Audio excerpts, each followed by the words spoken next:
નમસ્કાર.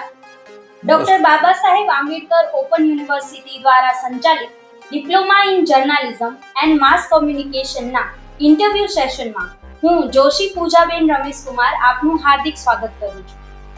આજે આ ઇન્ટરવ્યુ સેશનમાં આપણી સાથે ઉપસ્થિત છે શ્રી શાંતિભાઈ ઠક્કર સાહેબ કે જેઓ નિસ્વાર્થ ભાવે સેવાકીય કાર્યો કચ્છના વિવિધ વિસ્તારોમાં કરે છે.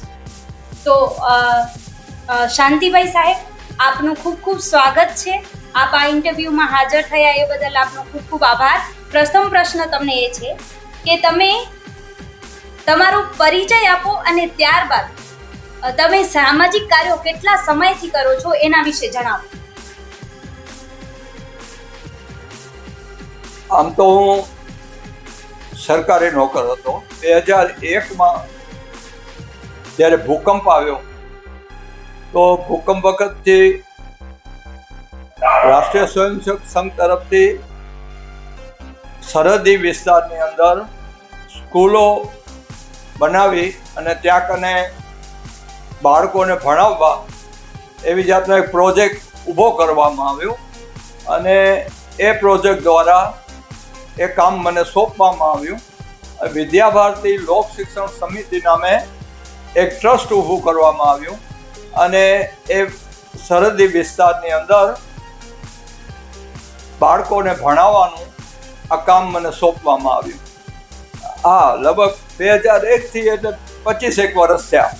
તો આ જે કાર્ય તમે કરો છો એમાં કેવા પ્રકારના સામાજિક કાર્યો આપ કરો છો? એક તો જે સરહદ ઉપરના ગરીબ લોકો છે, જેને શિક્ષણની ભૂખ પણ છે, એવા લોકો સુધી પહોંચી અને એમને ભણાવવાનો એક કાર્યક્રમ બન્યો અને એ કાર્યક્રમ દ્વારા આ સરહદી વિસ્તારની અંદર જવાનું થયું. અને એ ઉપરાંત પછી જેમ જેમ આ કાર્યક્રમ આગળ વધતો ગયો તો એક એવો વિસ્તાર આવ્યો કે જ્યાં એકદમ ગરીબ લોકો પોતાનો વસવાટ કરતા હતા. એમને ભણાવવા માટેના પ્રયત્નો મેં કર્યા. એટલે એમ કહેવાય કે એકદમ સરહદીય વિસ્તારના સ્થાનિક સમુદાયમાં આપ કાર્ય કરો છો. હા. તો એવા કોઈ અનુભવ તમે જણાવશો? અનુભવમાં તો છેલ્લા 25 વર્ષ થયા એ લોકો સાથે જે એમના સાથે જે વસવાટ થયો એમાંથી ખૂબ જાણવા મળ્યું. એક તો એ કે ગરીબી કેટલે સુધી હોઈ શકે. આપણે ગરીબ હોય કોઈ તો એની કોઈ મર્યાદા હોય, પણ ત્યાં મેં જોયું કે ગરીબીની પણ મર્યાદા નથી. ગરીબ માણસ એટલો હતો કે આપણી સાથે વાત કરતો હોય અને વાતોમાં જો ભૂખની વાત નીકળે તો લોકો મને કહેતા કે અમે 2 દિવસથી ખાધું નથી. આવી પરિસ્થિતિમાં માણસો ત્યાં જીવે છે. એ ખરેખર જિંદગીનો એક અલગ જ અનુભવ હતો. આ સેવાકીય કાર્ય કરવા માટે આપ કોને પ્રેરણારૂપ માનો છો? આપને કોણે પ્રેરણા આપી કે તમે આ સામાજિક કાર્યોમાં જોડાવો કે ઝંપલાવો? જો સંઘનો સ્વયંસેવક છું એટલે સેવા તો અમારા વર્તનમાં જ હોય, લોહીમાં જ હોય. સેવા મળે તો અમે આનંદ થાય. પરંતુ આ જે કામ મળ્યું સેવાનું, એના માટે તો ઈશ્વર જ જવાબદાર છે એમ મને લાગે છે. કચ્છ એક સરહદીય વિસ્તાર છે, તો તમારી દ્રષ્ટિએ કચ્છ વિસ્તારમાં હજી સામાજિક ફેરફાર લાવવા જોઈએ તો એ કેવા સામાજિક ફેરફારો હોવા જોઈએ કે જેના ઉપર તમે ઈચ્છો કે આ કાર્ય થાય? મને લાગે વળગે છે ત્યાં સુધી મેં આ કચ્છનો જે સરહદી વિસ્તાર છે એમાં કામ કર્યું છે. એ જોયા પછી મને એમ લાગે છે કે સરહદ પરના જે ગામડાઓ છે કચ્છના, એમાં શિક્ષણનું પ્રમાણ ખૂબ ઓછું છે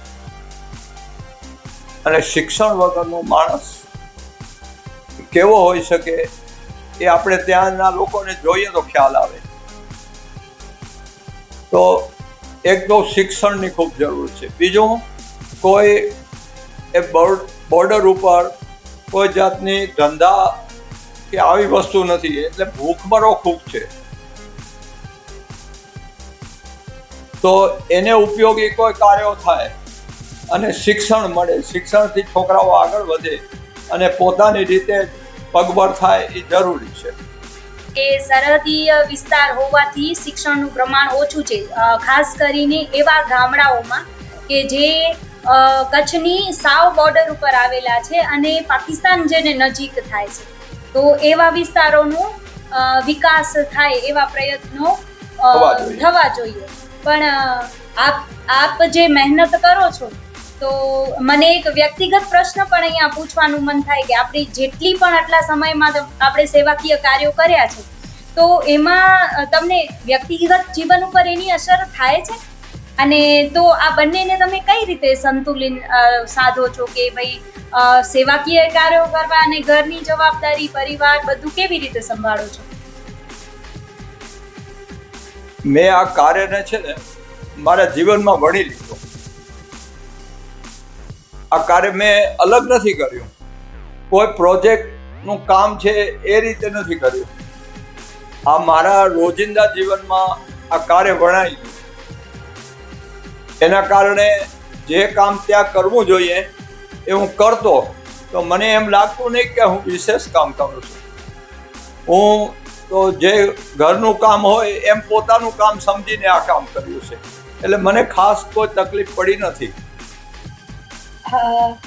અને આગામી સમયમાં કચ્છ વિસ્તાર માટે એવા કેટલાક સામાજિક પ્રોજેક્ટ હોય કે જે તમે સેવીને રાખ્યા હોય, પણ હવે એ પૂરા કરવાની ઈચ્છા તમે ધરાવતા હોય કે આ મુશ્કેલીઓ છે અને આ પ્રોજેક્ટ આપણે આદરવા જોઈએ અને એ પૂરા થાય, એવા કોઈ પ્રોજેક્ટ તમે ઈચ્છ્યા છે?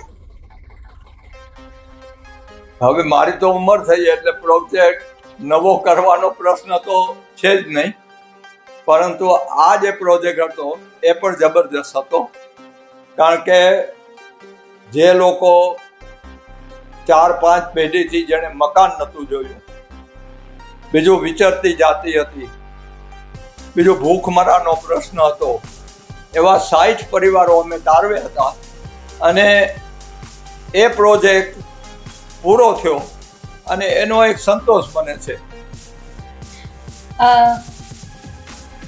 તમે આટલા અનુભવી છો, તો તમે આજના યુવાનોને શું સંદેશો આપશો કે એ કઈ રીતે સેવાકીય કાર્યોમાં જોડાઈ શકે?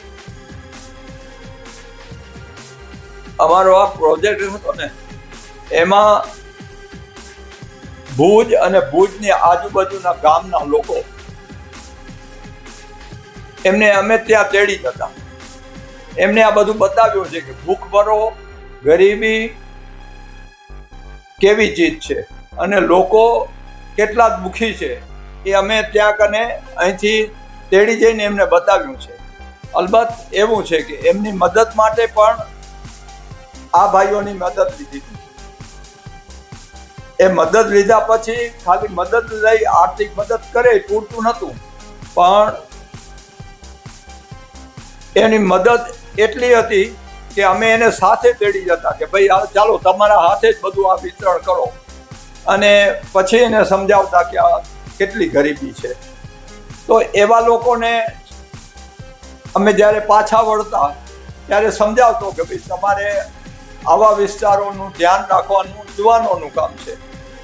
એટલે બાકીના યુવાનો છે એને માટે પણ એક વસ્તુ આ જ કહીશ કે કચ્છનો જે રણ પ્રદેશ છે, જે બોર્ડર વિસ્તાર છે, ત્યાં કને આપણાથી ખૂબ ઉતરતું જીવન લોકો જીવે છે. એમને પગ ઉપર ઊભા કરવા માટે આપણે સૌ સાથે મળીને જો કામ કરીએ તો જ આ સફળ થાય એમ મને લાગે છે. ખૂબ ખૂબ આભાર સાહેબ આપનો.